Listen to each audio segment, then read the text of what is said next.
prisons because it is in some ways a plantation. Once you pass through Angola. So if you're a leftist in the United States, you're probably fully aware that slavery never really ended after the Civil War, right? But a lot of people don't understand, like, to the extent that this system, this cruel, unjust, barbaric, backwards system still exists. So, on Twitter today, I was made aware of um, this atrocity that's taking place. Like, you have several major American corporations that are inherently dependent on what is functionally slave labor. Whenever you have somebody and you pay them a pittance to produce value for you, that is slavery. Or when you don't pay them at all. So there's this very interesting AP article titled "Prisoners in the U.S. are part of a hidden workforce linked to hundreds of popular food brands." Not just like a few, but hundreds of popular food brands and other things that we need to live out our day-to-day overfed lives as citizens of an empire. So when you hear people talking about like internal colonies, this is what we mean. Like whenever you incarcerate a huge chunk of an internally colonized population, um, such as Latino people, such as Black people, such as Indigenous people, when you do that and then you extract free labor from them, that's slavery. That is super profit that is derived from people who are fundamentally, for all intents and purposes, an internal colony. What's up, Nate? Hope you enjoyed Mexico. So, Angola, Louisiana. So before I delve into this article, I'm just going to show you this 8-year-old video. Angola's front gate, you can't help but feel that you've gone back in time to another set. They literally have dudes on horses, like riding over these people. You have guys with weapons, and all they need is a fucking whip. Like this could literally be 18 fucking 55. You got a white dude on a horse, and these hundreds of blue-clad inmates back here hunched over in the fields. Keep in mind, this is degrading. This is specifically to degrade these guys. Like we have combine harvesters, like we have machinery to do this type of stoop labor. But Angola, which was literally a slave plantation, is distinguished by its capacity to do stuff like this. That's their goal. Their goal is to break people. Their goal is to turn these men from men into what are fundamentally beasts of burden. It's the largest maximum security prison in the country. Like they don't have to do any of this. Like you look at prisons in Norway, in Sweden, in Denmark, in the Netherlands. Like they allow these guys to have fucking PS4s in their room.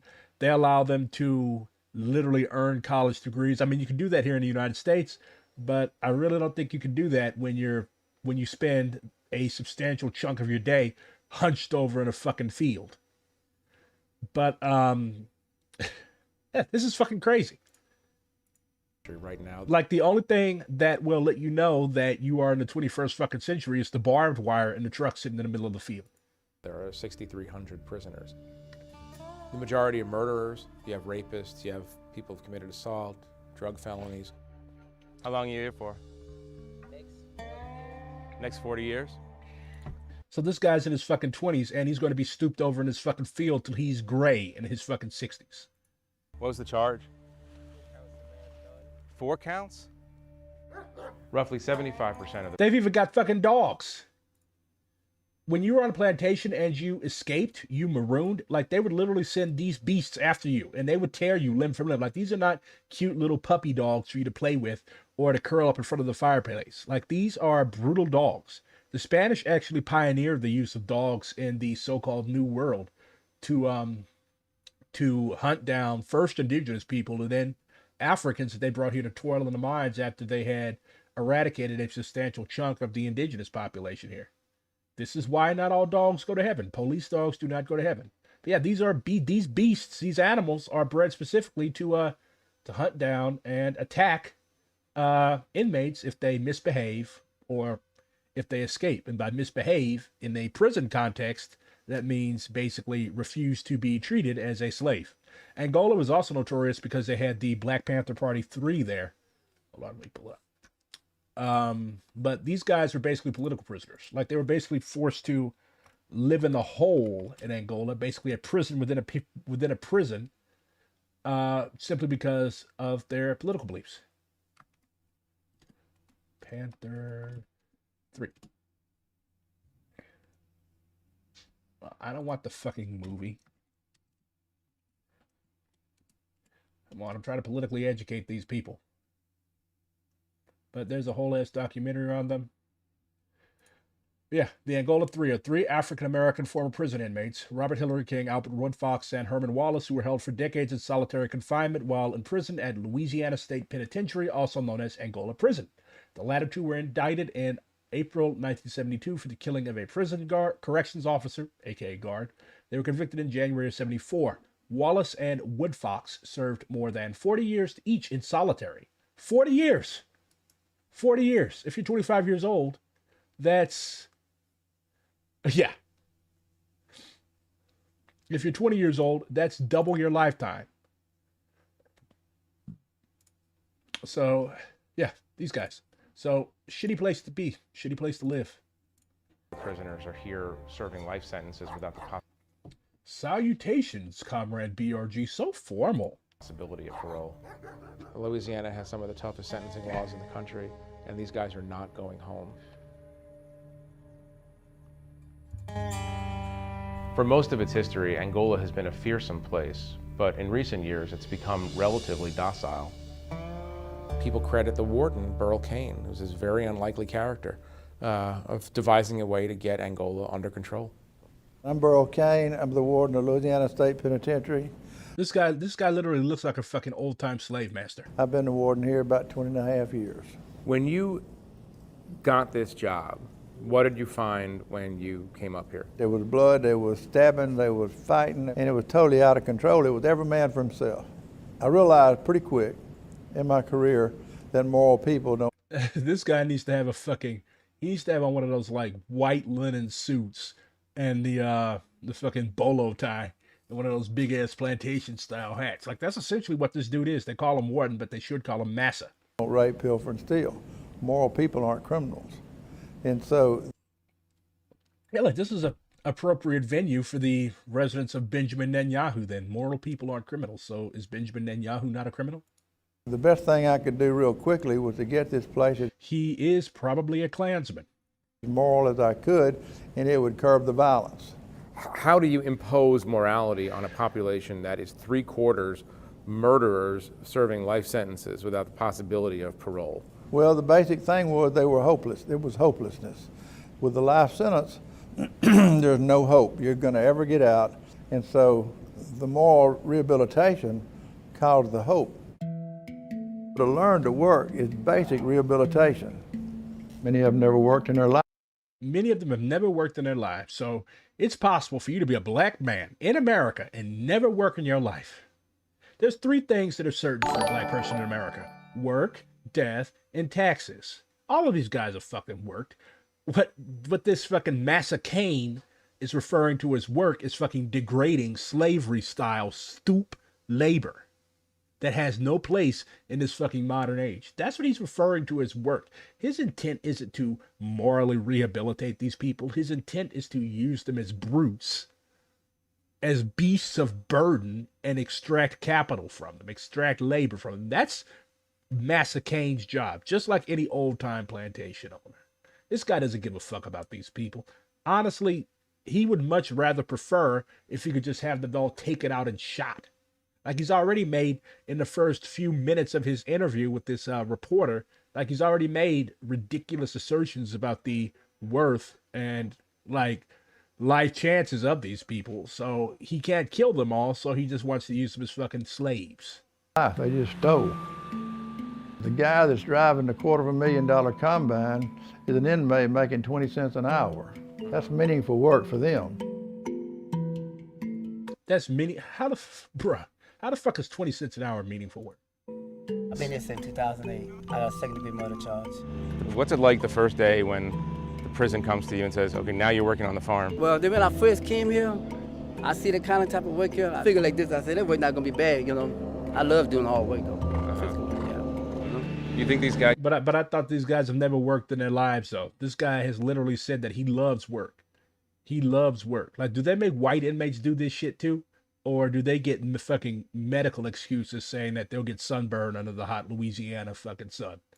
Young guys like to work? They like to No, work? them guys don't like to work at all. Before the Civil War, Angola was a plantation. Today, there's a reasonable chance that some of the men working this farm are descendants of the slaves who once picked cotton here. Once a prison doctor clears an inmate for work, that prisoner's got a job, whether he likes it or not. Some of the prisoners get paid as little as 2 cents an hour. 2 cents an hour. 2 cents an hour, work that you have to do whether you like it or not. 2 cents an hour. How long do you think that you'll have to work to afford a fucking package of fudge rounds? How you doing? Good to see you. I'm all right. Got locked up July 25th, 1981. What was the charge? Second-degree murder. Did you do it? Nah, No? No. But you're here. I'm here. Are you free This man is literally in prison for a crime that he didn't commit as a slave. to just go around the The whole penitentiary with me and 7 years. I love it. So you've been here for more than 3 decades. How has Angola changed since you got here? Ooh, Lord. Man, it done changed so much. It's just like from day to night, you know?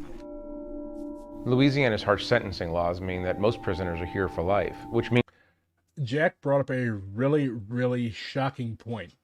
He says in college he did a project on prison labor in the U.S. and collected a list of all the companies and products that use prison labor to make them. And Jack found out that it is nearly impossible for the average American to avoid buying products that haven't been touched by prison slave labor. It's impossible to avoid buying products that haven't been touched by prison labor.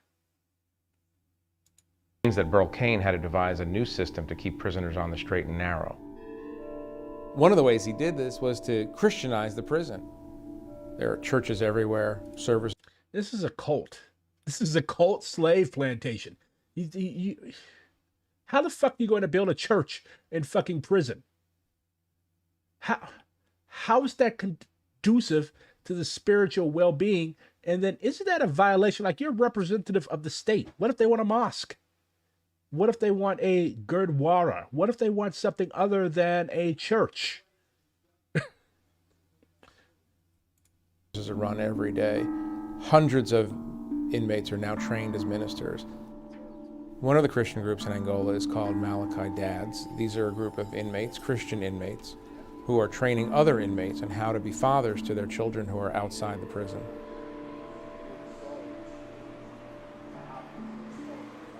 My name is Ron Hicks, and I've been incarcerated 25 years. I'm serving life sentence for second-degree murder. My name is... Notice how wherever you find colonialism, you find churches. That is very true. I guarantee you it is Southern Baptist shit. Like, this is... Okay, most of these guys were probably... Matter of fact, all of these guys were probably raised Christian. What the fuck? This is disgusting. Like, imagine if this was a Muslim prison warden and he built mosques everywhere and he tried to force the inmates to be Muslim. There'd be hell to pay. That people would be trying to set the fucking jail on fire. But like the individual in chat said, Skrillex 620, good name. Although I'm not a fan of Skrillex. I hate dubstep. But he said, notice how wherever you find colonialism, you find churches. You find churches on a fucking plantation manned by slaves, run by a guy who looks and talks like a literal fucking slave owner. Daryl Waters. I'm from Gibson, Louisiana, and I was sentenced to second-degree murder in 1992. My name is George Gillum. I am from New Orleans. I am currently serving a life sentence for second-degree murder. We discovered in 2006 that a child of an incarcerated father had a 70% likelihood to come to prison. And so we discovered those statistics, and God gave us favor. But they weren't raised by white Jesus. They never learned the God of value, something they massive. And that became Malachi Dads. Just because you're most likely Southern Baptists, they love training people to be docile and content. That is true. But I can't watch any more of this. This is barbaric and disgusting. Those poor fucking guys. So back to this man-made horror that is entirely within our comprehension if we understand capitalism and imperialism. So there are intricate, invisible webs, just like this one, that link some of the world's largest food companies and most popular brands to jobs performed by U.S. prisoners nationwide, according to a sweeping 2-year-long Associated Press investigation into prison labor that tied hundreds of millions of dollars worth of agricultural goods to goods sold on the open market. So if you go to Walmart and pick up something, chances are you're touching something that was produced by these guys. These guys are harvesting turnips. And people talk about fucking Stalin's fucking gulags. Like, what exactly is this? What is this? At least the people in the gulag had actually did some shit to warrant being there, in most cases. These guys, like, do you have any idea how many innocent people there are spending time behind bars because they had an overworked public defender? Or because the judge was racist? Or the judge was hangry that day? Do you have any idea? Any idea? Look at the pain in this dude's eyes. This dude is fucking miserable. This is Willie Ingram. Willie Ingram picked everything from, oh, hello, Tacoma DSA. Picked everything from cotton to okra during his 51 years. 51 years. Imagine yourself at 51, okay? There's people that have lived and died that this guy never got a chance to meet because he was in fucking prison. During his time in the fields, he was overseen by armed guards on horseback and recalled seeing men working with little to no water passing out in triple-digit heat. Some days, he said, workers would throw their tools in the air to protest despite knowing the potential consequences. What are the consequences for this impromptu strike? They'd come, maybe 4 in a truck, shields over their face, billy clubs, and they'd beat you right there in the fields. They'd beat you, handcuff you, and then beat you again while you were handcuffed, said Ingram, who received a life sentence after pleading guilty to a crime he said he didn't commit. He was told he would serve 10.5 years and avoid possibly being executed, but it wasn't until 2021 that a sympathetic judge finally released him. He was 73. The number of people behind bars in the United States started to soar in the 70s just as Ingram entered the system, disproportionately hitting people of color. Now with over 2 million people locked up, U.S. prison labor from all sectors has morphed into a multi-billion-dollar empire. Multi-billion-dollar empire. Extending far beyond the classic images of prisoners stamping license plates, working on road crews, or battling wildfires. Did you know that those California prisoners that, like those guys that battle wildfires, they can't even become like firemen when they get out because they're convicted felons? And what do the pigs who run these jails have to say? They say that not all work is forced and that prison jobs save taxpayers money. For example, in some cases, the food produced is served in prison kitchens or donated to those in need and outside. Okay, so let's break it down by percentages. How much of it is served to the inmates themselves or donated, and how much is sold to fucking Walmart and Target and other places? They also said that workers are learning skills that could be used when they're released. Okay, what skill is there in bending over, digging a fucking turnip out of the ground? How is that a marketable skill in the age of combines? In the age of mechanized labor? What skill is that? They're full of shit. They're full of shit. These wardens are corrupt. These guards are corrupt. The Board of Corrections is corrupt. The parole boards are corrupt from the top down. and their pockets are full of slavery blood money. Yes. They're given a sense of purpose. That's what the guards say. A sense of purpose from being made into a drudge. They're uncompensated, they're being forced to work, and it's unsafe. Triple-digit heat, no water. They also aren't learning skills that will help them when they're being released. Like I said, what skill is there in stooping over, hunched over, 7-8 hours a day, picking fucking turnips? The AP sifted through thousands of pages of documents and spoke to more than 80 currently or formerly incarcerated people, including men and women convicted of crimes that range from murder to shoplifting, writing bad checks, theft, or other illegal acts linked to drug use. Other than murder, none of these are violent acts. The only victims in these cases are fucking corporations. Some were given long sentences for non-violent offenses because they had previous convictions, while others were released after proving their innocence. Reporters also found people who were hurt or maimed on the job and also interviewed women who were sexually harassed or abused, just like in OG slavery, sometimes by their civilian supervisors or by the COs, the correctional officers, overseeing them. One of these was Frank Dwayne Ellington, who was sentenced to life in prison with the possibility of parole after stealing a man's wallet at gunpoint, a result of Alabama's Habitual Offenders Act. In 2017, Ellington, 33 years of age, was cleaning a machine near the chicken kill line in Ashland at Koch Foods. Anytime you hear the last name Koch, you're going to hear about some evil shit. One of the country's biggest poultry processing companies. Your chicken is covered in blood, even if it's thoroughly and fully cooked. When its whirling teeth caught his arm and sucked him inside, crushing his skull. He died instantly. During a years-long legal battle, Koch Foods at first argued Ellington wasn't technically an employee, and later said his family should be barred from filing for wrongful death because the company had paid for his funeral expenses. Whoop-de-fucking-do. OSHA fined them $19,500. This is a multi-billion-dollar conglomerate. That's chump change. That's chump change. This man was sucked into a machine and his head was crushed. They probably had to make a fucking paper mache statue like a piñata for this dude's head. And they only had to pay $19,500.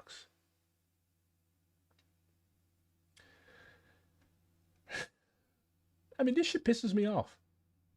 This shit pisses me off. This is the Angola prison. This is the fields where they have to work at. All around here, all down here. The former 19th century antebellum plantation once was owned by one of the largest slave traders in the United States. Today, it houses some 3,800 men behind its razor wire walls, about 65% of them black. Within days of arrival, they typically head to the field, sometimes using hoes or shovels or picking crops by hand. They initially work for free. What is that called? But then can earn between 2 cents and 40 cents an hour, big bucks. Calvin Thomas, who spent more than 17 years in Angola, said anyone who refused to work, didn't produce enough, or just stepped outside the long straight rows knew there would be consequences. If he shoots the gun in the air because you done passed that line, that means you're going to get locked up and you're going to have to pay for the bullet that he shot, said Thomas, adding that some days were so blistering hot that the guards' horses would collapse. Yeah. They have women working in the fields too. This lady, Faye Jacobs, was locked up in Arkansas. And she had to use this medieval-ass hoe. And these are all of the prisons with agricultural programs. The ones in green produce revenue. This is why we need a revolution. Like, you cannot reform this shit away. You cannot reform this shit away.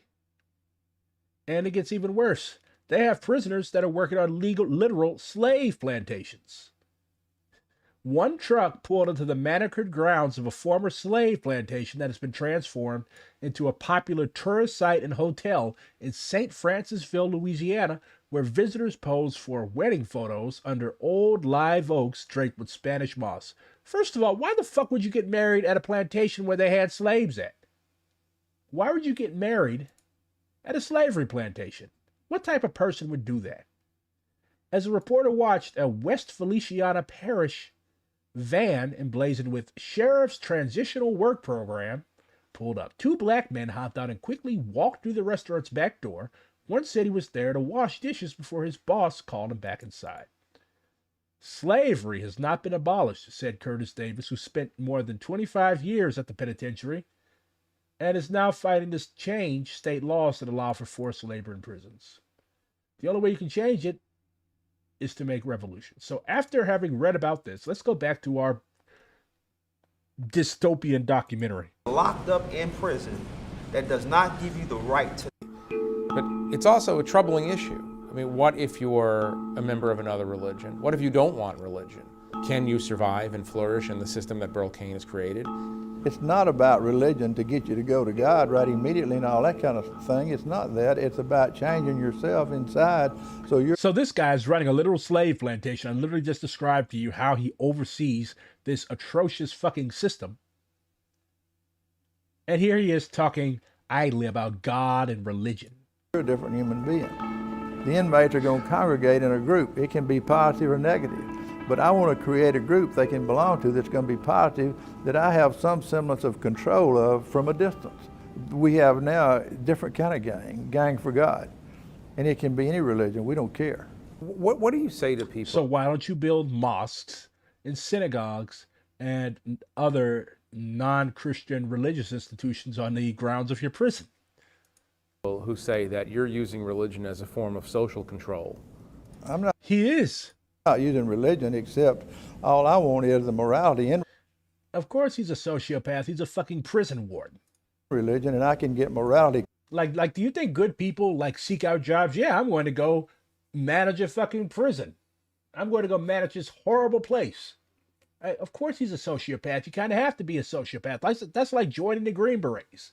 Like, are you going to be a Quaker? Are you going to be a good dude, a good person that loves puppies and kitties and little birdies and all this other stuff? Are you going to go join the Green Berets? The Green Berets bite the heads off of birds.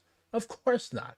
Certain jobs are made especially for sociopaths. Prison warden is one. Quicker out of religion than I can anywhere else. All I'm seeking is moral rehabilitation. I've gotten to know some of the Malachi dads pretty well, and I would say this: you would never know that these were murderers. I got involved with a conflict with a guy, and I have to live with that mistake that I made in my life when I was 19 years old. 2 young lives, both destroyed because of immaturity, really. If you were ever to get out, A, are you equipped for the outside world? And B, do you think you would ever hurt anyone again? I mean, they might be equipped for the outside world if this was 1855.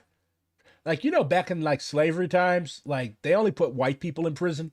Prisons were for white people. Black people were here specifically to work. We didn't have time to lay around in a fucking prison.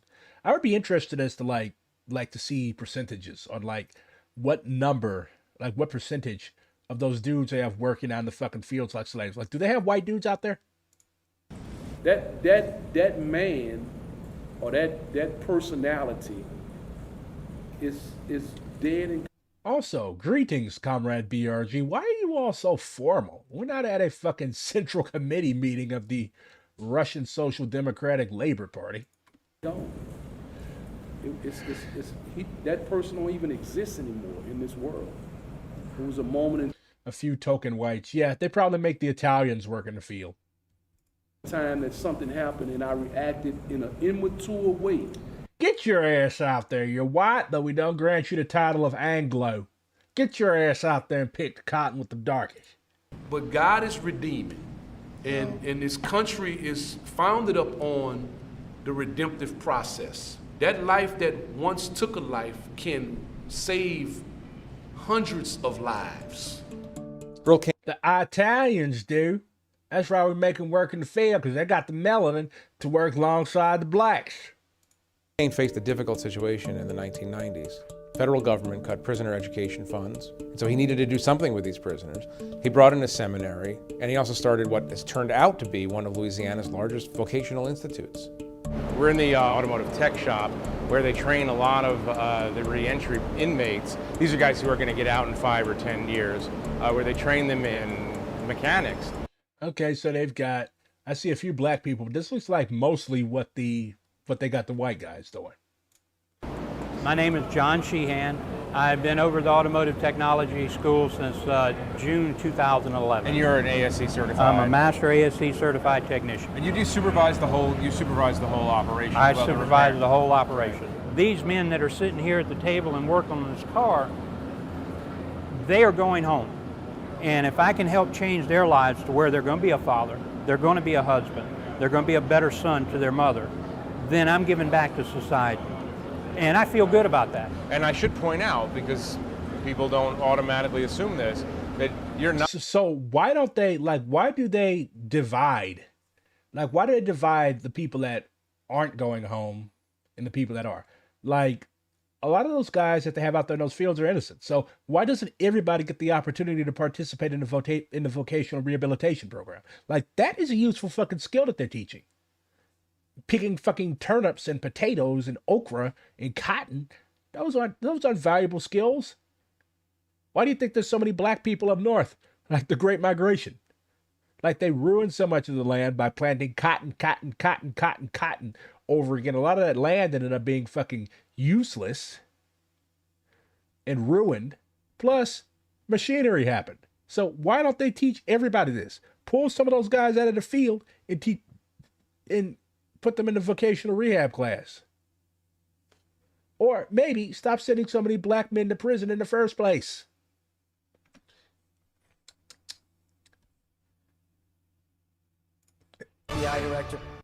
FBI issues dramatic public warning. Chinese hackers are preparing to wreak havoc on the U.S. Oh, no. FBI Director Christopher Wray sounding the alarm over China. Let's listen. That threaten American safety and prosperity. Before I go on, I do want to make very clear that my comments today are not about the Chinese people, and certainly not about Chinese Americans who contribute much to our country and are frankly often the victims of Chinese Communist Party aggression themselves. Oh my God. Rather, when I talk about the threat posed by China, I mean the government of China, in particular led by the CCP. The CCP's dangerous actions, China's This dude sounds just like fucking Nancy Pelosi the other day. Those protesters that confronted Nancy at her house or wherever she was at, they were actually affiliated with Code Pink. And I saw a community note on Twitter that was like, oh, they aren't criticizing, she isn't criticizing them, she isn't yelling at them because they're criticizing her abysmal position on Palestine. She's attacking them because they're affiliated with Code Pink, which is a CCP funded group, which is not true. Pronged assault on our national and economic security make it the defining threat of our... Yeah, the French fucked up Haiti real bad in regard to the soil health, and they also deforested a lot of it as well. ...generation. Now, when I described the CCP... Deforestation and monoculture. Those are the two ruinous aspects of colonization, because the imperialists don't give a fuck what they do to the soil. They don't live in Congo or they don't live in Haiti. They might visit. They might have a fucking vacation home there in the nicer parts, but they don't give a fuck what happens. And then when they get run out, usually they're going to fuck up everything like they did in Guinea. As a threat to American safety. We've always been in the officially mask-off state of the U.S. now. It's just that more and more white people are actually seeing it. A moment ago, I meant that... do you all realize that, there were literally speeches that were given from the floor of the Senate and the floor of the House in support of lynching? South Carolina literally sent a dude named Pitchfork Pitchfork Ben Tillman to the Senate. And there he said shit like, if it takes the lynching of every Negro in the state of South Carolina to maintain order, then I will countenance it.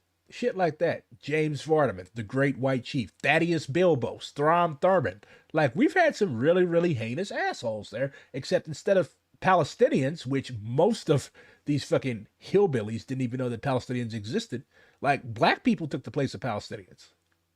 America has always had an ethnic group that it has to fucking go after. That's what binds white people together. At first it was indigenous people, then it was us after they brought us here, and now we're supposedly free, even though if you've been paying attention to the last half hour of this stream, you know that we are not free if we end up in prison, and now it's Muslims and Palestinians. Quite literally. There has been far too little public focus on the fact that PRC hackers are targeting our critical infrastructure, our water treatment plants, our electrical grid. Is any of this proven? Like, has this guy investigated the fucking fascist attack on the power grid in that one county in North Carolina? I think this was a couple years ago. Or like they basically shot up some transformers or generators or something. Like, has this guy investigated that? No, he wants to continue with the new Cold War bullshit. Our oil and natural gas pipelines, our transportation systems, and the risk that poses to every American requires our attention now. China's hackers are positioning on American infrastructure in preparation to wreak havoc. And where is your evidence? Why are you talking out of your ass? You are FBI director. Like, come with, where's your paperwork? Cause real-world harm to American citizens and communities. And what has America done to China? Like, have we just ringed this country with fucking aircraft carriers, like, for no reason? Just like Biden hit what he claimed were Iranian Revolutionary Guard facilities, which the Iranians deny having, in Syria and Iraq today, as retaliation, as revenge for the deaths of the 3 black American soldiers. Like, come on. Like, you can't get your shit together at home. You can't provide for us domestically. You can't do the one job that the government is supposed to do, which is take care of your fucking people. But you can sure cook up a fucking war, or several. Look at this dude. Like, this dude is fucking, look at this dude fucking side-eyeing him. This dude isn't even buying this shit. If and when. And judging by the earpiece, I think he's one of his security guards, like one of his bodyguards. And China decides the time has come to strike. They're not focused just on political and military targets. We can see from where they position themselves across civilian infrastructure that low blows aren't just a possibility in the event of a conflict. Low blows. Oh, America's whining about low blows now. America invented those. Against civilians are part of China's plan. But the PR. So what are you all going to do about Palestine? Almost 30,000, like I think they just crested 27,000 Palestinian civilians murdered by Israel with our tax dollars, with the approval of Congress. If you're talking about civilians, why don't you start on Israel? We all know why. PRC's cyber onslaught goes way beyond pre-positioning for future conflict.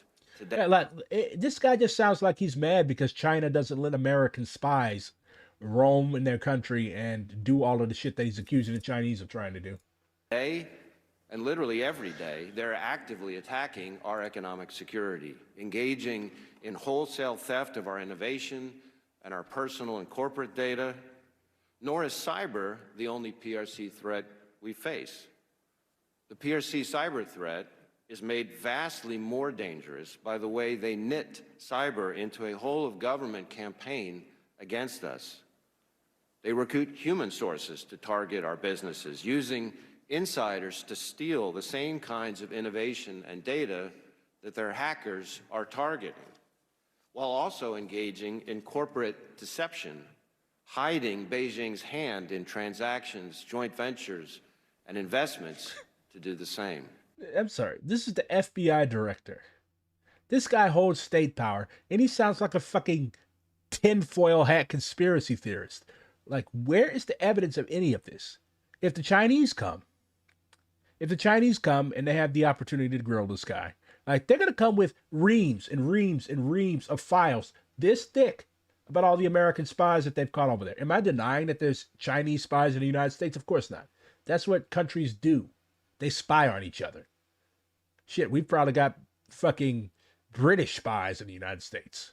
Even though they're supposedly our ally, we have Israeli spies in the United States. We have Mossad agents roaming the United States who have literally murdered people on our soil, and nothing has happened. They murdered a 17-year-old Palestinian American in the West Bank, just outside of Ramallah, a couple weeks ago. Nothing happened. But because you see us getting into more and more contradiction, economic and political, with China in the Pacific, because it's just like with the US and Japan in the 30s. The Pacific, like, extremely important area of the world. It's the world's fucking lifeblood. Okay? So, the imperialist powers have always fought over that ocean. It was Japan and the United States. Now, it's the United States and China. That's all this is. And they don't just hit our security and economy, they target our freedoms, reaching inside our borders across America to some. We don't have any fucking. Bruh. Where did they find these people? Like, what did they clone this guy? Is this one of Yaqub's throwaways or something? Where did they find this asshole? Where did they find this fucker? The AP met women in Mississippi locked up at restitution centers, the equivalent of debtors' prisons. Yes, we have debtors' prisons in this country. If you can't pay a debt in Mississippi, they will lock you the fuck up to pay off court-mandated expenses. So if the court imposes a fine or another financial penalty on you, and you're broke, you're poor, you're unemployed, or you work at fucking White Castle, you can't pay that shit, they will lock you the fuck up. Take you away from your kids. Your kids will end up in fucking foster care. And you sit here until they determine that you have paid your dues to this already bloated ass state. And you have these women who are locked up in these debtors' prisons working at Popeyes and other fast food chains, and they have also been hired out to individuals for work like lawn mowing or home repairs for no money. The state gets paid, but the individuals don't. Slavery. That is what they did to slaves. If you had an enslaved person on your plantation that was a dope ass cook, like could make fucking corn fritters that would melt in your mouth and make you come at the same time, they would hire you out to the next plantation over when they had an event, a ball or something like that, or a family dinner where people were coming from out of town, and they would pay your owner. They wouldn't pay you shit. The owner might give you like a nickel or something. But that is slavery. That is slavery. The South needs to be under some type of dictatorship. The UNRWA has some bad news. If funding remains suspended from all of these imperialist countries that were funding it, we will most likely be forced to shut down our operations by the end of February. Yeah. This is from Philippe Lazzarini, the Commissioner General of UNRWA. The colossal humanitarian needs of over 2 million people in Gaza now face the risk of deepening following the decision of 16 donor countries to stop financial support to UNRWA. Tens of thousands of people have been forced to flee to the south due to bombardment and fighting in Khan Yunis over the last week, adding to more than 1.4 million people already crammed into the southern government of Rafah. Most are living in makeshift structures, tents, or out in the open, and also now fear they may no longer receive any food or humanitarian assistance from the UNRWA. Rafah has become a sea of people fleeing bombardments, said Thomas White, director of UNRWA Affairs in Gaza and UN Deputy Humanitarian Coordinator for Occupied Palestinian Territory. Most of those fleeing Khan Yunis have already been displaced several times, and many are forced to leave the largest UNRWA shelter in the Khan Yunis Training Center. UNRWA staff, themselves forced to flee their homes, continue to deliver food and tents to those newly displaced around them. UNRWA is the largest humanitarian organization in Gaza. Of its 13,000 staff, more than 3,000 continue work. They are the backbone of the humanitarian aid operations. When presented with serious allegations by Israeli authorities that some UNRWA staff were involved in the October 7th attacks, UNRWA Commissioner General took the decision to immediately terminate the appointment of these staff in the interest of the agency and seized the UN Office of Internal Oversight Services in New York, which launched an investigation. Full accountability and transparency are expected. Shortly after the announcement, they suspended the funding anyways. $440 million worth. So they punished these people who were supposedly involved, and yet they still got punished. They still got punished. This just shows that no matter how much you kiss these people's ass, they're still going to fuck you up. They're still going to fuck with you. Black History Month Lesson 2, Palestine and Black Solidarity. We've all seen these murals before. I want to show them every time I see them because they're dope. This is a meeting between African liberation representatives and Palestinian liberation representatives. We are bonded by blood, and we are bonded by common enemies. This is Bassem Masri, one of my city's native sons. On those terrible nights in Ferguson when the police were attacking peaceful civilians with tear gas, Palestinians under Israeli occupation offered advice on how to deal with the effects of this gas. Facing violence from an occupying force, whether in Palestine or Ferguson, forges a mindset that demands resistance and standing up for one's community.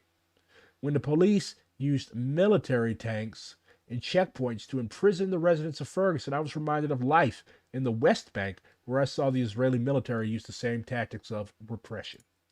So this isn't just something that we just made up, okay? Like, this is actual, like, real solidarity that's being built because we face the same weapons, like the same shit that they shoot at us when we uprise, when we engage in uprisings after the police murder us. They use on our Palestinian brothers and sisters. So here's a new episode of Eyes Left, a guide to getting out of the U.S. military now by the GI Rights Hotline. Let me see if I can pull it up. You know, I am just going to put it in the chat so you all can listen at your leisure. And if you know anybody that is in the United States military that will benefit from leaving, well, we all would benefit from leaving. Humanity would benefit from them leaving. But doesn't know how, I highly recommend that they listen to Eyes Left. So just as I was about to publish this episode, the Pentagon announced it would be killing Iranians within the next 48 hours. Not so-called Iranian-backed fighters, but Iranian soldiers themselves, for which Iran has made clear would be unacceptable and not allowed to happen without retaliation. This is the Biden administration's response to the death of 3 U.S. soldiers in Jordan, not by Iranian forces, nor with Iranian support, but simply because the weapons used were made in Iran. If this doesn't spiral into a bigger war, that will only be due to the restraint of Iran against the belligerence of Biden. It is Washington that is once again fanning the flames of disaster in the Middle East. It is critical right now, or whenever you're listening to this, that if you or anyone you know is in the U.S. military, there are several ways to get out and get out pretty quickly that the Pentagon does not want you to know about. And those are rights everyone in the service should be planning to use. We'll be covering all of those on today's show with an expert GI rights counselor in hopes it reaches those who need it. Just a reminder, this show is now a production of The Empire Files, a 501c3 media nonprofit. If you appreciate what we do here, help make it possible by heading to patreon.com/empirefiles to become a supporter, or contact us for more ways to make tax-deductible donations. Should he? When the hell are you going to admit that the war was wrong? I ain't talking. But yeah, listen to that at work or in your car or when you're bored. It's always good to educate yourself. There are U.S. and Western volunteers in the Azov Battalion. The Azov Battalion denies that they're fascists to fight the contrary. They literally used fascist iconography. And the funny thing is, like, all these Ukraine-aboos, these Kievistanis, like, they basically are giving the Ukrainians, just basically saying that it would be good if the Ukrainians commit terrorist attacks, but if the Palestinian people sneeze wrong, the Palestinian people who are going through, like, more incredibly fucked up shit than the Ukrainian people could even dream of, then they're saying that the Palestinians must be fucking driven from their homes. Everyone at the lower end of the wage scale is competing with millions of unskilled illegal immigrants, increasing by the tens of thousands per day. Their wages, I'm so tired of hearing this shit. Like, if you study American labor history, this is the same argument that the proto-fascist Working Men's Party in California made to try to justify driving the Chinese, who literally built the economy out west, driving the Chinese from the country. And, like, why don't you get mad at the imperialist politicians who have destroyed these migrants' countries, who induced them to come here? Like, nobody wants to leave their homeland. Nobody wants to leave El Salvador or Guatemala or Nicaragua or Honduras or Venezuela or Colombia to come here, to come to this shithole that destroyed their country. They have to. They have to make a living. They don't want to starve to death. And you should welcome the migrants as your class siblings if you're working class. You should stand shoulder to shoulder with them in the struggle for a worker's world. But American white people, for whatever reason, seem immune to class solidarity when it doesn't involve fucking people over. When it's time to fuck people over, oh yeah, they're all down for that. But, like, when it's time to actually stand side by side with working people, I don't know. Especially if the working people are brown. I mean, the thing that a lot of people don't get is that, like, white people in this country don't even give all that much of a shit about each other. They chuck their own elderly in nursing homes. They throw their kids into schools where they get shot at. Or if they have a drug problem, they send them to rehabs that are basically prisons. Like, white people don't even give all that much of a shit about themselves. So I guess it's kind of like unsurprising that they don't give a shit about brown people. Carl Weathers died. You're about to witness the origin of a meme. Dylan! You son of a bitch. That's what the black working class and the white working class should be. But unfortunately, we seem more determined to fight each other. Whose fault is it? White people's. Listen to this man and be as brave as he is. اللي طلع على المستشفى 8 أنا الليلة سأبات في بيتي المهدم ولن أرحل. اللي طلع على المستشفى 8 اللي بعرفه أنا 8 ولكن شوفي عندي تحت البيت فيه كان 200 البيت كان فيه 200 ما بأطفال نساء آمنين. يعني أنا لما انصرت القصف بقول مين عايش بس يقول اسمه لأنه كتار يابا مين عايش. يعني بكل صراحة هنيئا لهذا العالم الحر، هنيئا لأوروبا، هنيئا للاتحاد الأوروبي، هنيئا لأمريكا باستقوائكم على الأطفال والنساء. إذا بيعتقدوا إنه الشعب الفلسطيني سيذل أو يكسر، لا والله، والله لن يذل ولن يكسر ولن نرحل من هنا. أنا الليلة سأبات في بيتي المهدم ولن أرحل إلا أنا خرجت من تحت الركام انظر يا بايدن كل الصواريخ والطائرات وحاملات الطائرات التي أتت إلى غزة لقتلنا أنا خرجت من تحت الركام. May we all summon this courage in our times of adversity. أنا الليلة Breaking. The Ministry of Health. This is from Quds News Network. Israel has committed 13 massacres in the past 24 hours in Gaza, killing 112 citizens and wounding 148 others. This brings the death toll to 27,131 victims. This is heartwarming. Comrade sent me this. They said, "Hey BRG, I'm a big fan of yours and we've been mutuals for a while. Just wanted to say that I appreciate what you've been doing in terms of being a Maoist promoting the DSA. I know you get a lot of shit for it, and honestly, I've given the DSA shit in the past, but seeing fellow Maoists build within the DSA helps give me hope that the mass movement can grow to be a legitimate force for proletarian power in the USA. Hope you're doing well, and I wish you happiness and prosperity." I told them thank you, and then they said, "No, thank you. You've had a huge role in my political development. I actually started reading Mao because I found your YouTube channel alongside Paul Moore, also known as Marxist Paul, also known as Marxism Today. I started watching you both, I think about 3 to 4 years ago when I was a rural factory worker. I've had to deal with a lot of rednecks that I've been able to bring closer to our movement because of your impact. I really don't think I've had all that much of an impact. I mean, I'm just some guy that really hates capitalism and I really hate America that talks into a mic, but apparently I've had quite a bit of impact on people from this position. I know it's all relative and we're working to build a movement that started generations before our birth, but I wanted to let you know that your work has reached all the way out here in Vermont. Thank you for your work and your time, and thank you for your response." I like getting shit like this. Thank you. This was my dinner tonight. It was beef and broccoli, beef fried rice, and a Vest cream soda. That is an average St. Louis's dinner 3 to 4 times out of the week. We make the best Chinese food in the United States. Somebody, I don't know what the fuck Red Clarion is. I guess I should find out what the fuck Red Clarion is. Red Clarion.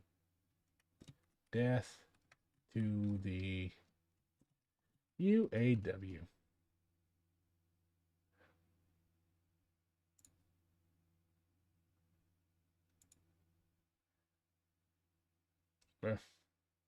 It's probably just some, like another one of those shitty ultra left rags that don't have any like connection to the actual working class. Let's see if I can find out who these people are. Well, they're really close with Jamaica lands. They're kind of iffy. Let's see what this rant says. As we have warned, union organizing is the beginning, not the end of class consciousness. This week, the United Auto Workers proved that it is a corrupt organization, its very bones riddled with the infection of political opportunism. Sean Fain, the mastermind of the UAW strike, hailed by the naive and undiscerning as a new labor hero, gave a full-throated endorsement of Butcher Biden and encouraged all UAW workers to vote for him. On the same day, protesters at one of Genocide Joe's events were drowned out by UAW workers. Those protesters were also UAW workers, by the way. Were drowned out by UAW workers who support the murderous president of the current White House regime. Fain has abandoned the surging internationalism pressing him from below. Rank-and-file UAW members, ever staunch internationalists, have called for a ceasefire resolution from Butcher Biden. Fain said that, he said this a couple weeks ago, "We don't stop our fight for justice because it's not the right time. When and where there's a war, whether it's in Vietnam or Gaza, we call for peace. But Fain can't put his money where his mouth is." That is true. The UAW, then they wrap up. Like, I'm very familiar with like, I don't think these people are Maoists, but I think they might be like pseudo crypto Maoists or whatever. I don't know what anybody is anymore, but I guess that's what they would call themselves. But like, I'm very familiar with with like Maoist rants. I've written several myself in my day. No, see, yeah, they're not Maoists.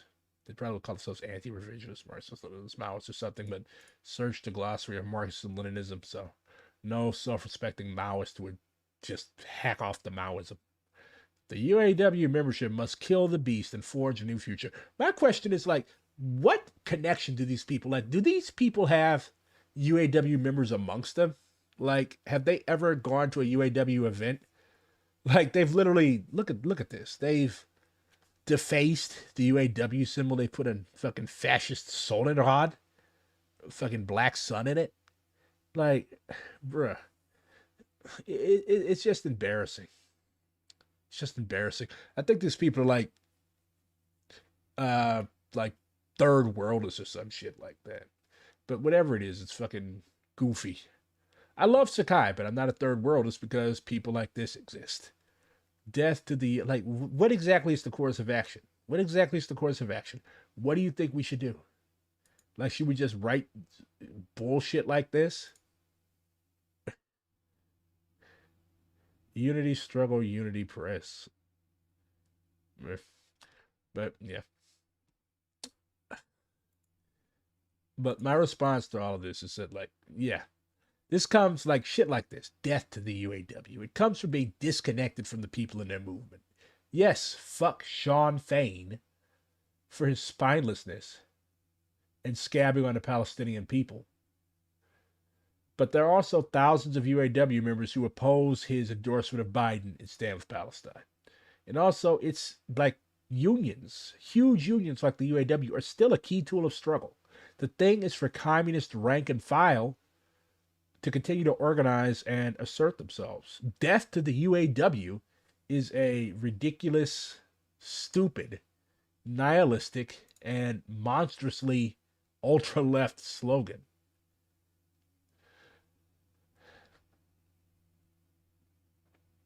So, yeah, don't say things like that. There's a new movie coming out with Tyler Perry's. This is a meme. This is a memeable image. But it's 6888. It's about the first black women during World War II to be allowed to join. I can't remember. The WACS. Yeah, I think the Women's Air Corps. But anyways, it's about them. Let's see. Yeah, the Women's Army Corps. That was close.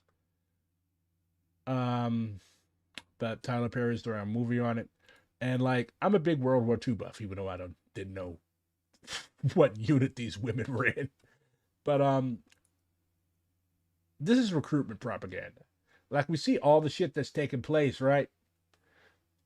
3 black soldiers killed in Jordan. So why would they? Of course, this movie was in the works long before that. But, like, we see all these wars that are being cooked up around the world. And they want black people to join. They want to use us as cannon fodder. They want to take advantage of our poverty as a community and encourage us to join and engage in fratricidal combat with other colonized working class peoples around the world. So, yeah, don't fall for recruitment propaganda. Don't go and join the United States military thinking that you will be like these brave sisters here. World War II was a just war. These wars that are going on now are not just wars. These are imperialist wars. Is this what you want to do with your life? Whatever go on.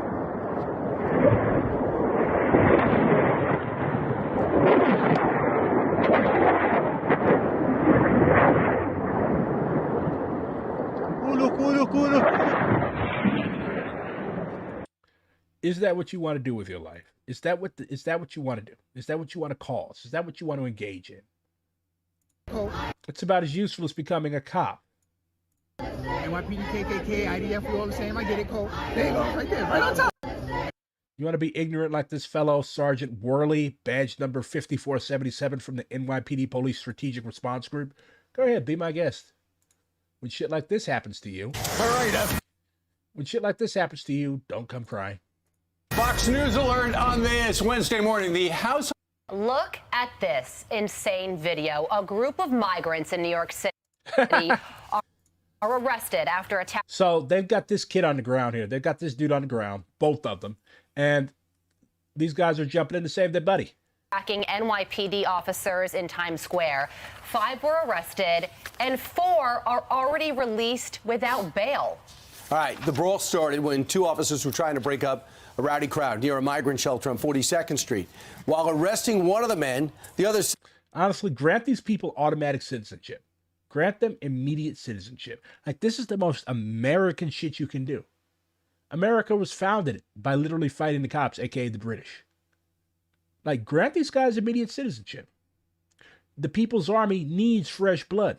Because Lord knows that Americans are so fucking cucked out that Americans aren't going to do this unless they're black. And unless, like, we're in the heat of a struggle. But a lot of us are fucking cucks and punks too. Said, hey, I'm not going to just sit there.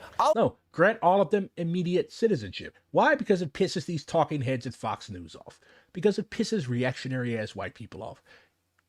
Mao said that we should support what the enemy opposes and oppose what the enemy supports. The enemy opposes this, so we should support it. Let all the migrants in and grant them automatic American citizenship. And organize them.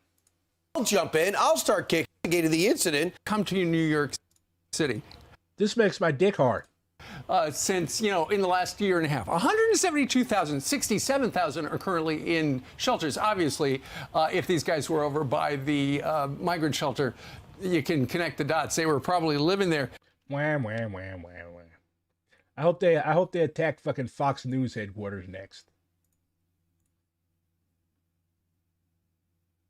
The Red Crescent. 4 individuals, including the director of the Youth and Volunteers Department in Gaza, have been killed, while 6 others were wounded in an Israeli attack on the society's headquarters at Khan Yunis on Friday. Today. I got this from the recommendation of, at the recommendation of one of the Marxist Unity groups, guys. It's weird scenes inside the canyon, Laurel Canyon, covert ops in the dark heart of the hippie dream. Basically about how, like, people like Jim Morrison and others that helped make a lot of the music that we love from the 60s and 70s, a lot of those people had familial and other ties to U.S. military and intelligence. Here's a list of the names that we know from the more than 11,500 Palestinian children killed during Israel's continuing war on Gaza. 0 years old. 0 years old. How many 0-year-olds are there?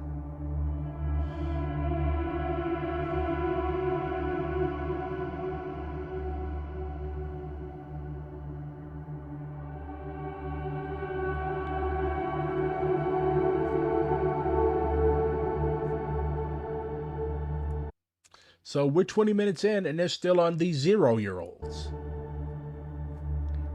Infants, literal fucking babies.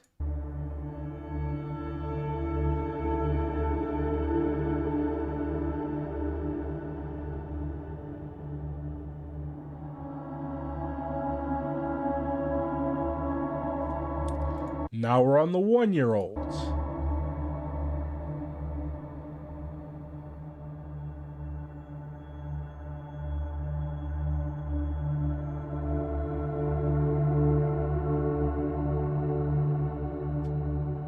Two-year-olds.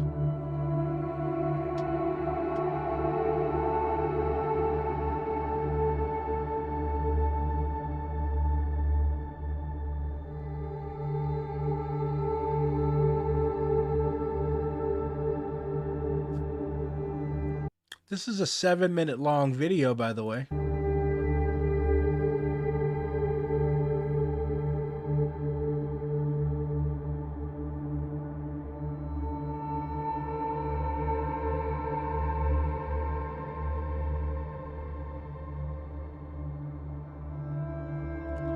The Houthis actually haven't killed anybody. The Houthis haven't killed anybody. Not a single death can be attributed to Ansar Allah since the 7th. All of these deaths could be attributed to Israel, though. We're 1 minute and 28 seconds in, and they are only on the 3-year-olds.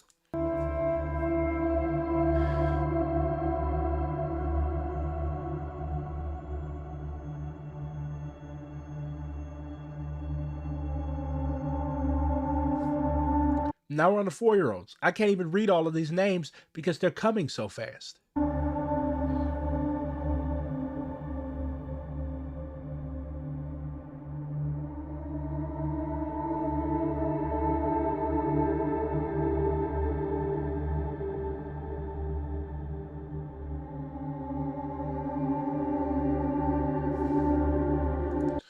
Just past 2 minutes. We're still on the 4-year-olds.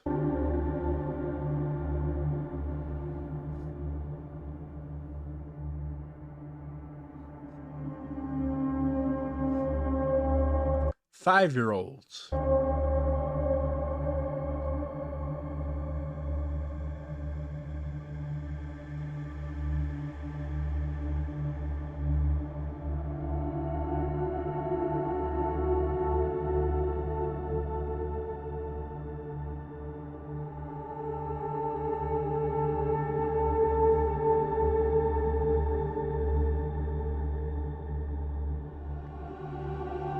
Six-year-olds.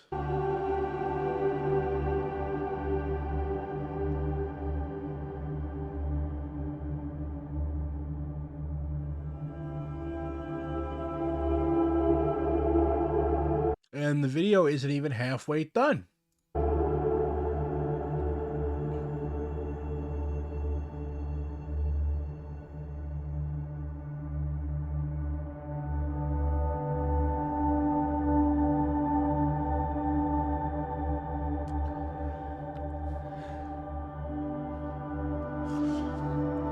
Now we're at the 7-year-olds at 3 minutes and 15 seconds.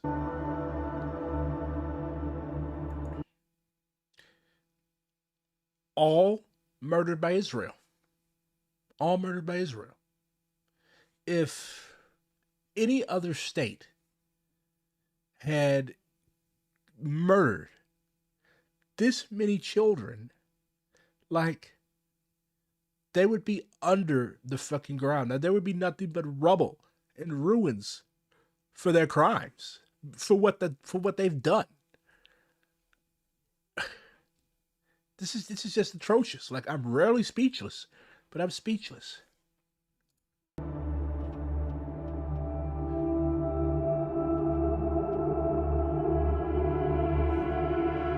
Like this is an entire generation of people being wiped out.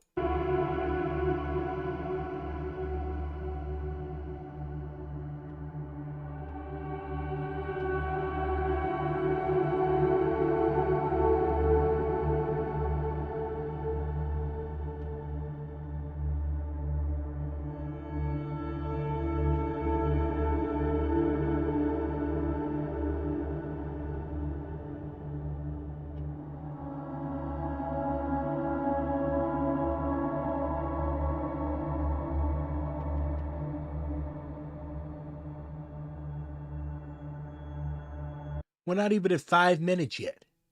They're just now on the 10-year-olds.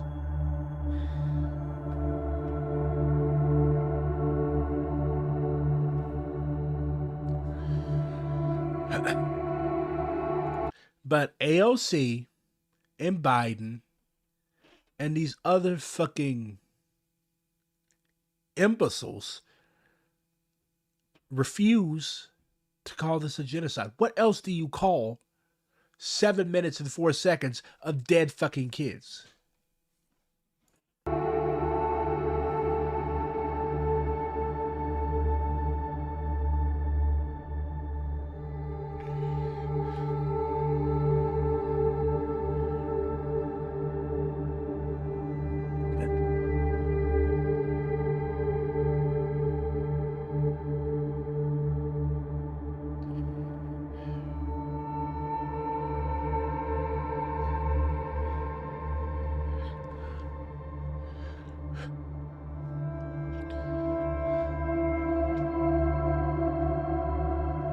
Ugh, fuck. 12-year-olds. We're not even at 5 minutes yet.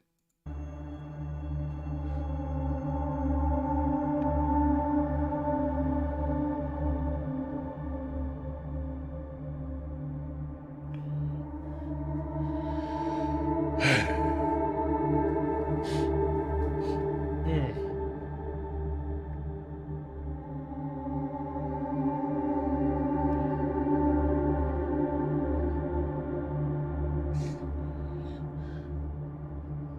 Thirteen-year-olds.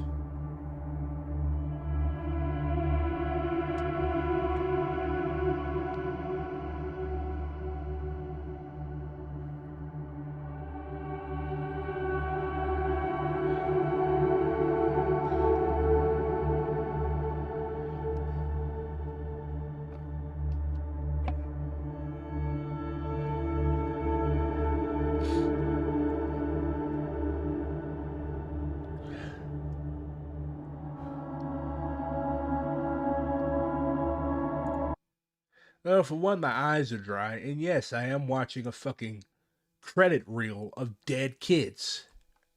So, yeah.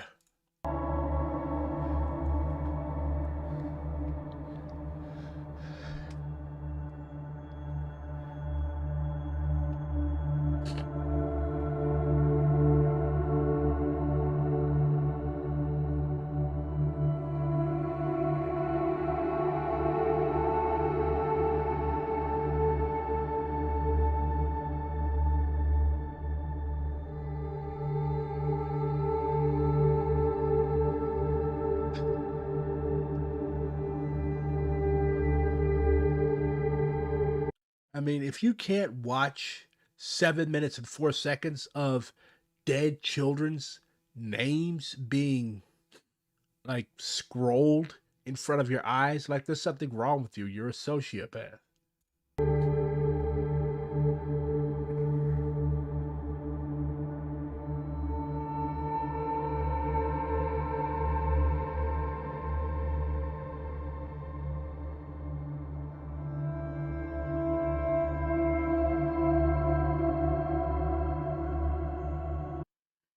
You should send that to everybody that you know. Here, I'm going to put it in chat so you can do it. This is fucking crazy.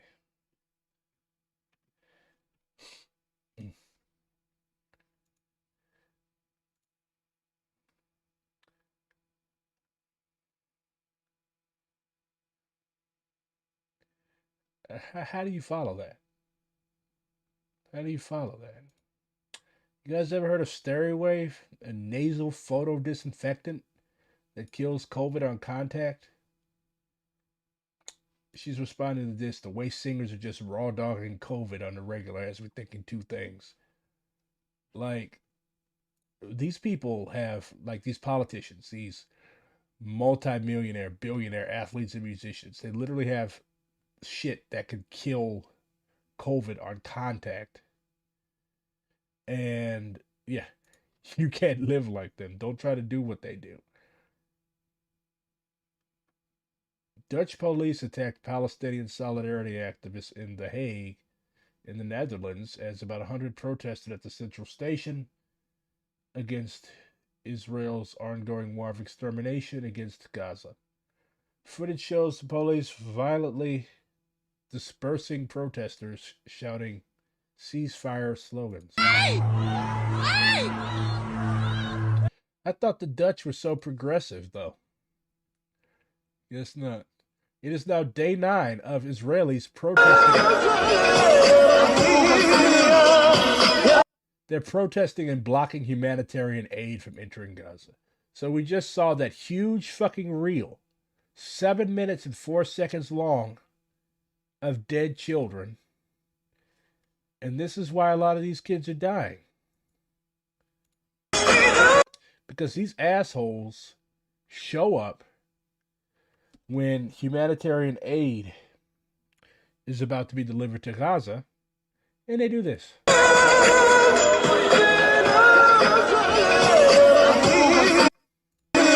Look at this. They're bringing the little kids. They're bringing the little kids to turn them into little baby fascists.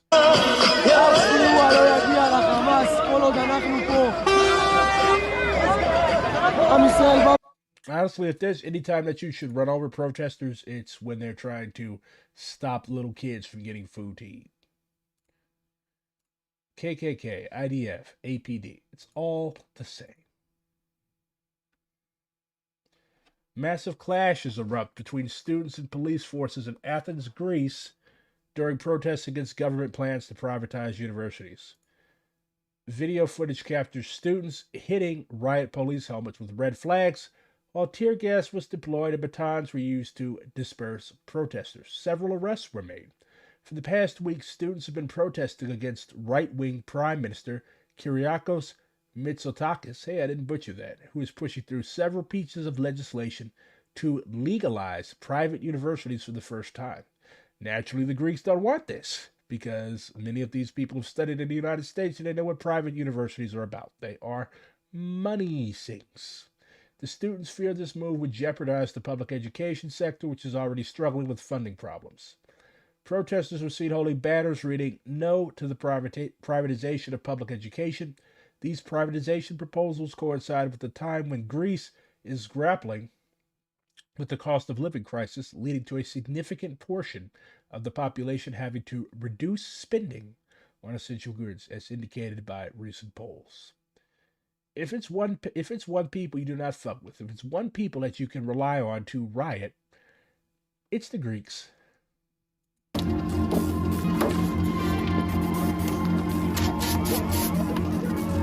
They're spraying the cops with fire extinguishers.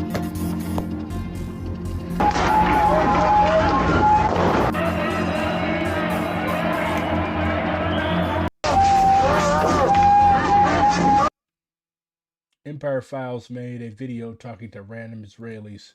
A lot of them talk about killing Palestinians like it's normal. I mean, yeah, it is normal to them.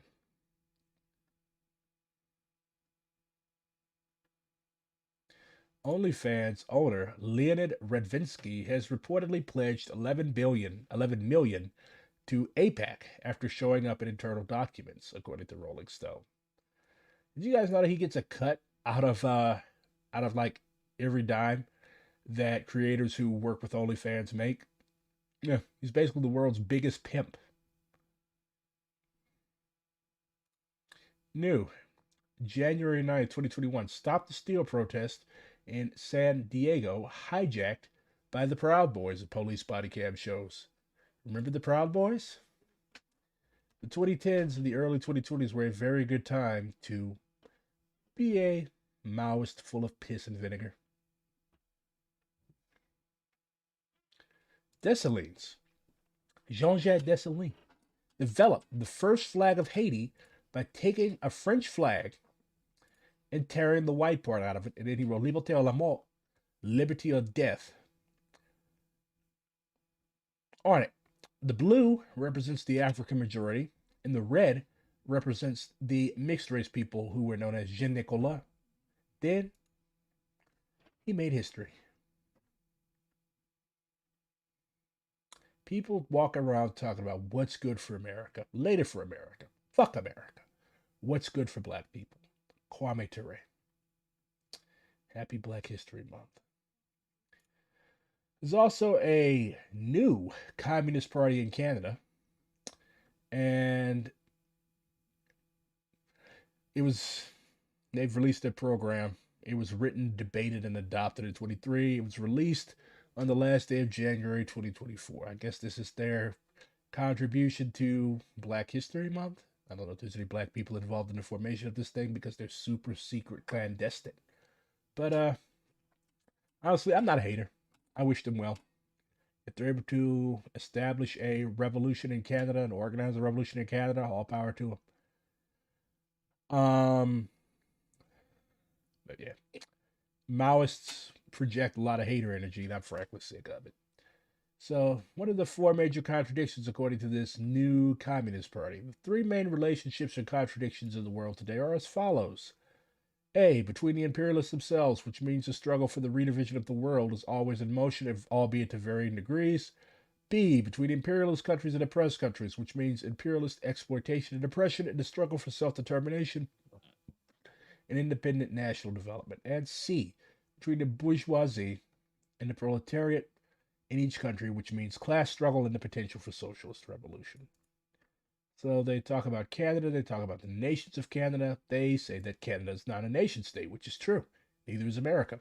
It's a country first born at the earliest waves of European colonization and consolidated through the process of the development of capitalism and imperialism. There is no single Canadian nation. Instead, within its own borders, Canada constitutes a vast territorial empire, a prison house of nations that's been built on the violent oppression of indigenous people and which still deprives francophones, French speakers, and various other national minorities of certain national rights. It's interesting. But it goes on and on. I'm going to put it in the chat in case any of you want to read it. Maybe read yourself to sleep with some dry Maoist reading. Very long piece, but it is a political program, so that's what you could expect.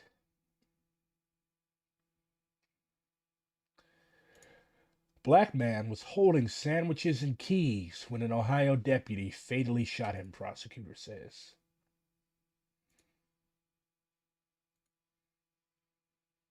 Six shots in the back, all fired by the defendant into the back of Casey Goodson, with no reasonable basis.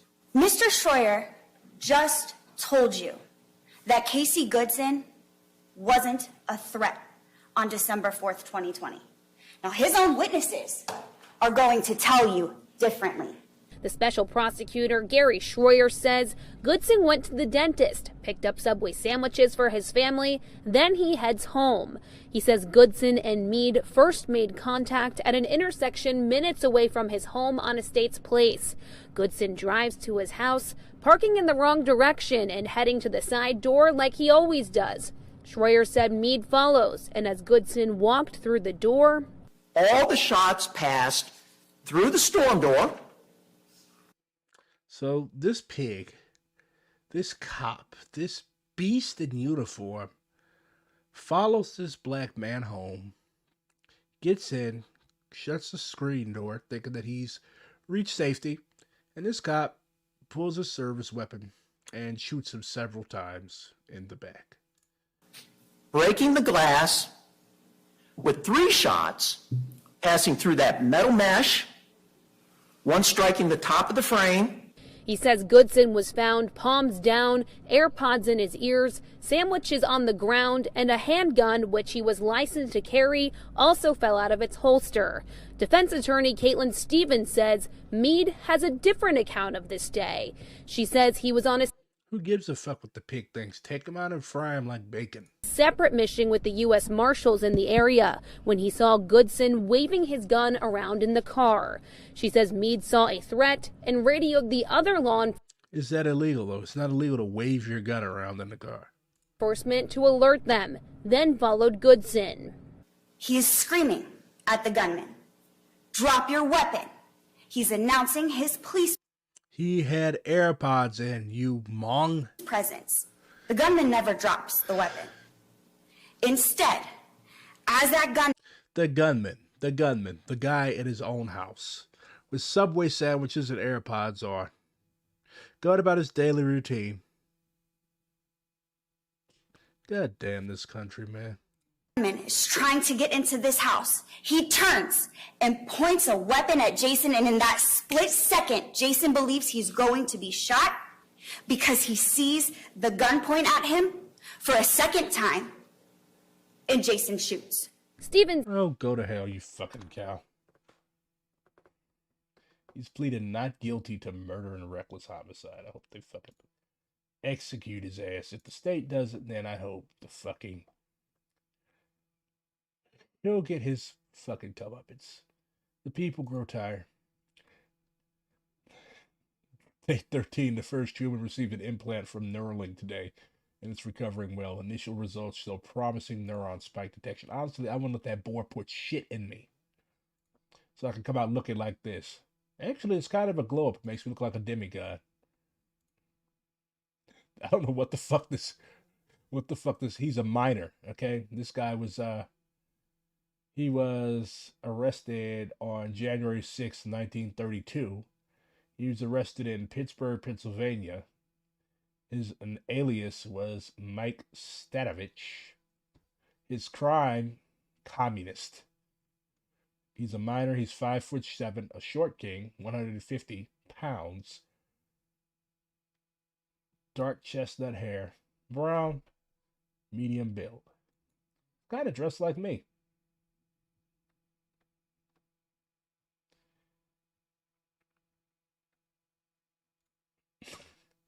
Honestly, this goes hard. This goes really hard. To pair it with these. I mean, I'd rock it. It's kind of like a forage hat. It's kind of like those hats that Fidel used to wear, except it's a cowboy. I bought a hat that said class struggle veteran today. I ordered it off Etsy. One of the DSA comrades turned me on to it.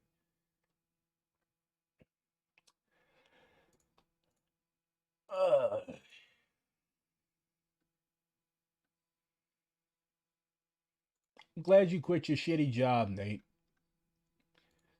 You sounded miserable there. Hopefully you'll find better work.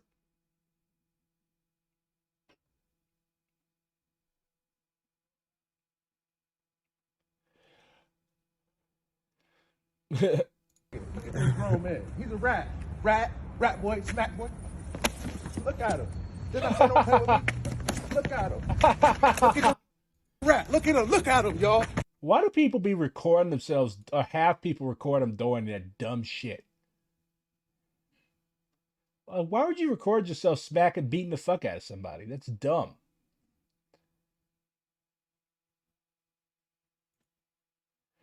And I love this guy, Fulano X. Cesar Vene Patria. This November, as you make your ways to the polls, be sure to vote for Cesar Vene Patria, who walks amongst the crumbling streets and decaying structures of the Bronx, his head held high, with a pep in his step and a smile that can light up a room, who promises the moon and the stars while he displaces you from your home, who sends wreaths to the funerals of slain sons while he makes a toast alongside their badged murderers, who yells, "Eat the rich," as he wines and dines amongst the elite, laughing heartily to drown out the cries and screams of the working class just outside the gilded gates, who assures peace and bread while chanting war and pestilence from his cozy seat in Washington.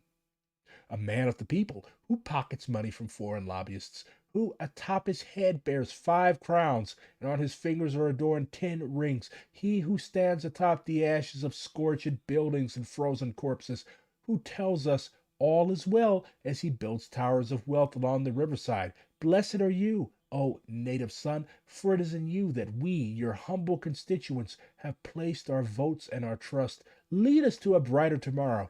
Yes, my friends, vote for Cesar Vene Patria. He will give you everything you want and more. It could be worse. At least he's not the other guy. Thank you for that, Fulano. Very good proletarian poet.